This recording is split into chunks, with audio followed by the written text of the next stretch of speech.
This presentation is titled Making Literacy Accessible to a Wide Range of Readers, Writers, and Thinkers. In this presentation, you will learn what assistive technology is, and you will learn various forms of assistive technology that relate to literacy.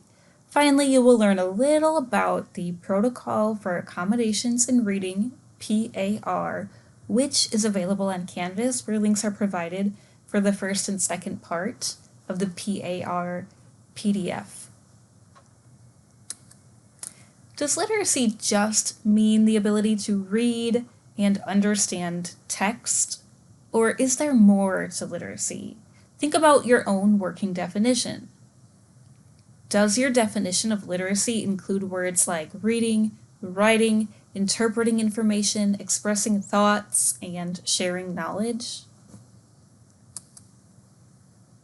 Many types of technology and tools are used during literacy instruction.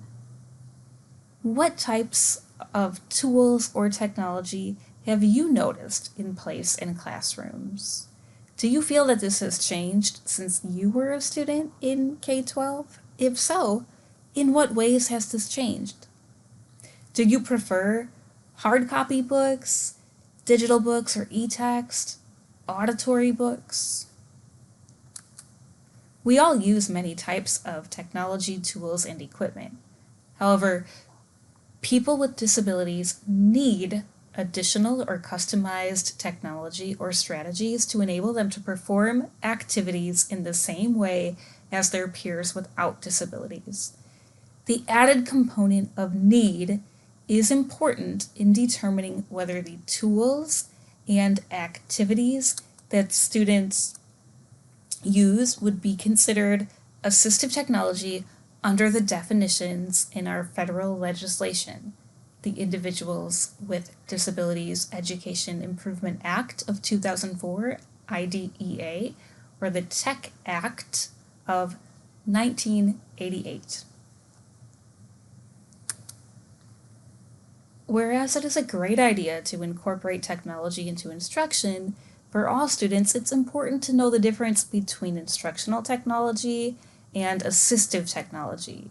Generally, instructional technology is used to enhance instruction, such as projecting materials on the wall for all to see using a smartboard, adding video, adding audio to text, or integrating interactive activities. These can be used in many classrooms, and many students can benefit from their use. Additionally, providing alternative options for representation, engagement, or expression create a universally designed classroom that can benefit many students, including those with disabilities. However, assistive technology is different because students need it to compensate for deficits. This does not mean that these same tools can't or shouldn't be used by other students, or that they couldn't benefit other students, but it is imperative that assistive technology, tools, and devices be documented in a student's individualized education plan or 504 plan if they are needed by a student with a disability. Students who might not be able to hold a book could benefit from positioning aids such as slant boards. These would compensate for the student's inability to hold a book or paper at an appropriate level or angle for an extended period of time. Students who might experience difficulty tracking text due to distractibility or a vision impairment might benefit from a tracking aid. How many of you used a ruler or a piece of paper to follow along in your reading when you were younger? Do any of you still use this type of tool? While these tools are considered low tech, they might still be needed by some students and thus would be considered assistive technology. Many software programs or apps or extensions now have built-in highlighting to assist with tracking. This would also be a feature to list on the student's IEP as a needed accommodation.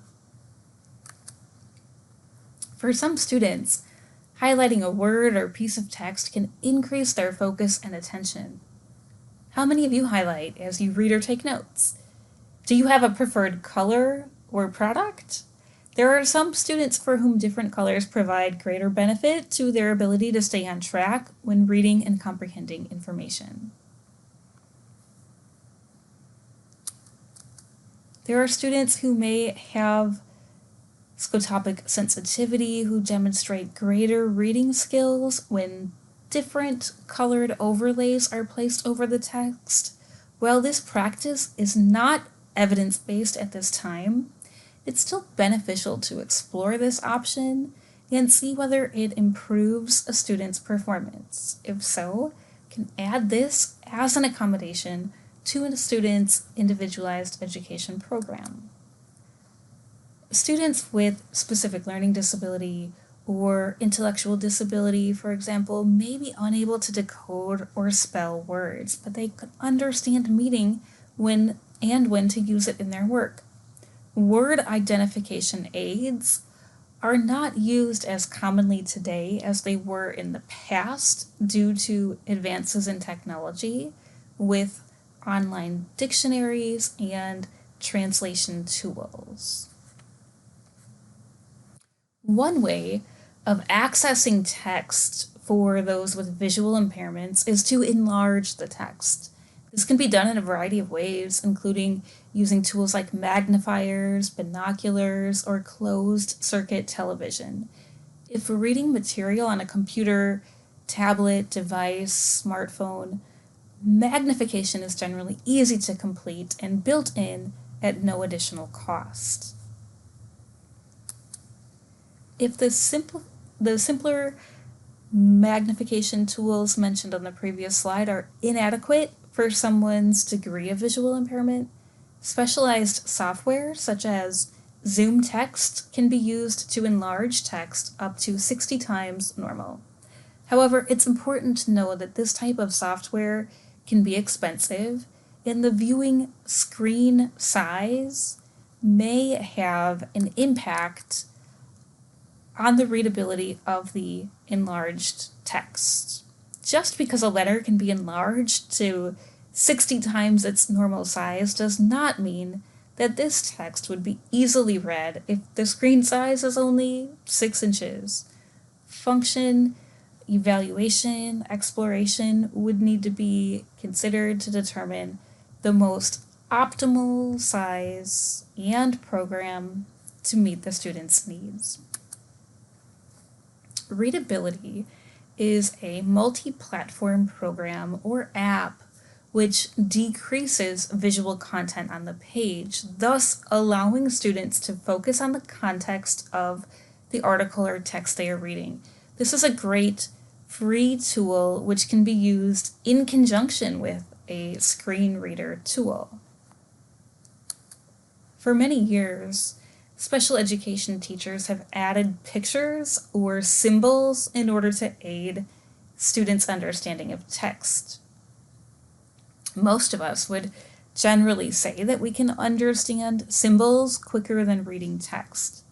Think of the symbols that you've seen throughout your daily life. For example, the symbols that indicate bathroom specified as male or female, the symbol for an elevator, water fountain for slippery when wet, for recognizing where to park or where to discard trash. We see and comprehend these symbols very quickly, no matter our native language. Adding symbols to text for students with disabilities is often seen as a way to increase comprehension. It is important to know, however, that even though some symbols seem fairly universal and easy to understand, this is not the case with all symbols. It is necessary to teach students the symbols that you intend to use in class and not assume that they will understand them automatically.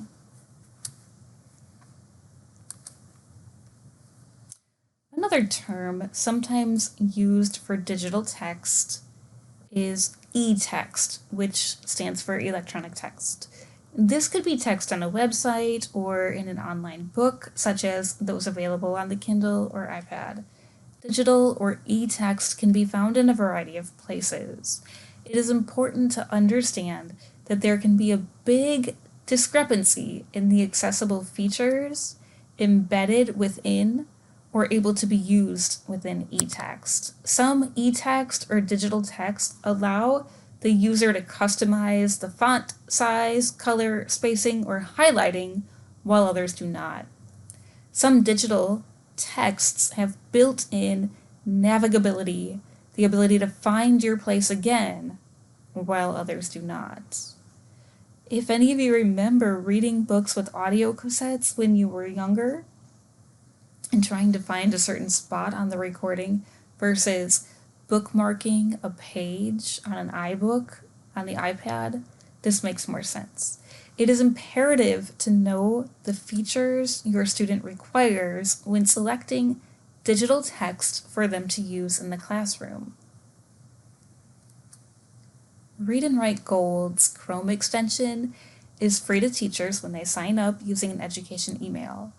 It currently has a free 30-day trial for students, but the text-to-speech feature remains accessible after that 30-day trial. For some students, this may be enough to meet their needs. Software programs such as Read and Write Gold, Kurzweil, and Win are fairly expensive, but offer more features and ways to customize them for the specific needs of students. It is important to know what features your students require in order to determine whether a free or low-cost tool is sufficient to meet your students' needs, or whether they require a more robust program. Some students might require text to be provided in what is termed an alternative format. This would include larger print, braille, or audio.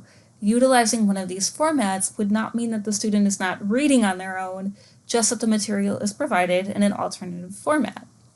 One idea of thinking about this is reflected in the question, do you read with your eyes, fingers, or with your ears?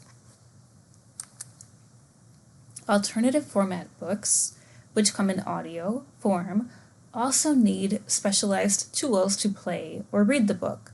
Some of these are standalone devices, but it's most common today for the books to be downloaded and played on a mobile device, such as a laptop, Chromebook, tablet, or smartphone. Books with audio player are available from a wide range of places. Some agencies only offer books in alternative formats to students with disabilities. These students would often be referred to as having a print disability, for which there are many rules and guidelines to determine need as well as access.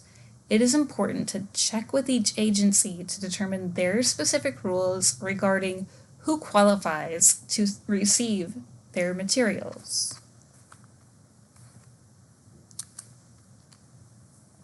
Just as there are a wide variety of texts, there are numerous tools to provide auditory output for the same digital text. Some of these can work with any text, while others need to have special features built into the text in order to provide the audio output. Some can be downloaded for free from the internet, while others require a paid user subscription. Chrome extensions are a good example of this. Some are free and some have a cost. As with most things in life, you get what you pay for. While free versions may work for some students, others may need customizable features only available for paid products. Originally termed AIM for Accessible Instructional Materials, the term AEM, Accessible Educational Materials, has evolved to include any form of educational material, whether that be textbooks, handouts, videos, PowerPoint presentations, science materials, or math information. It is mandated that students with print disabilities be provided with accessible materials in order to benefit from their educational program within the same time frame as their peers. While the basic premise seems simple, it may take some time to learn all the rules and regulations on this topic. It is the student's right to have access to materials used in their educational programming. The tools shown on the previous slides could be considered accommodations for general text. Some students, however, need text to be modified or changed in order to understand the material. Tar Heel Reader and Rewordify are sites that modify or simplify text to aid reading. Whether an accommodation or modification, these tools are all considered assistive technology if a student with a disability requires it in order to benefit from their educational program. So how can you know when to use accommodations or modifications to compensate for a student's deficit skills? Whenever a student would be unable to complete the task without the accommodations, if the task outcome is not dependent upon the presentation or representation method assigned, allowing the use of assistive technology or different technologies creates a more universally designed classroom that can benefit many students. It is impossible to tell whether a specific assistive technology device or technique will work for an individual student based solely on diagnosis or previous experience with the tool.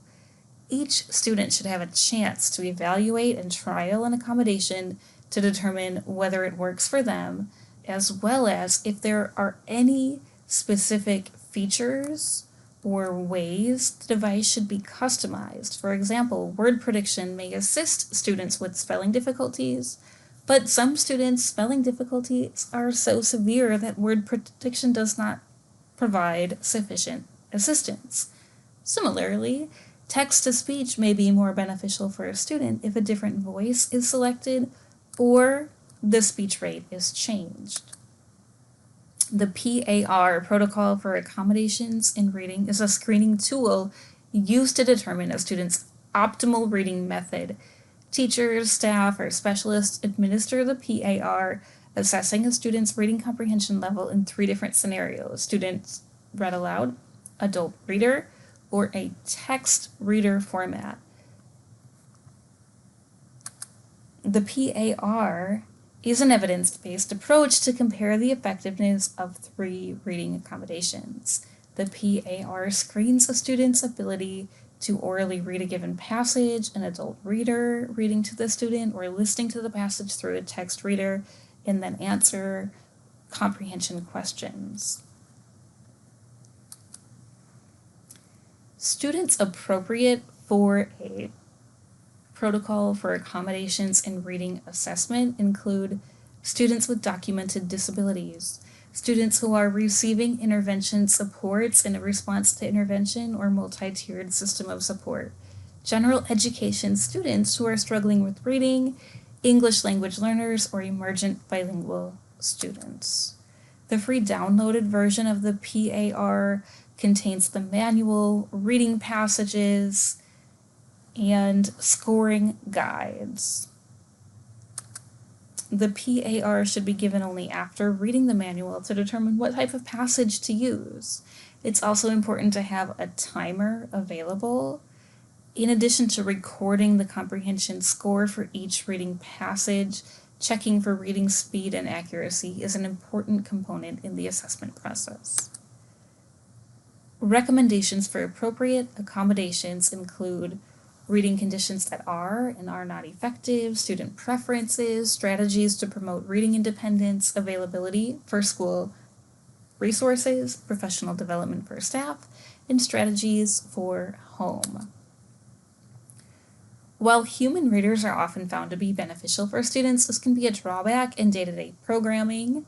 This can also add a social stigma where one otherwise would not be warranted. Learning Ally, as well as a few other audiobook libraries linked on Canvas, are recorded with human voices.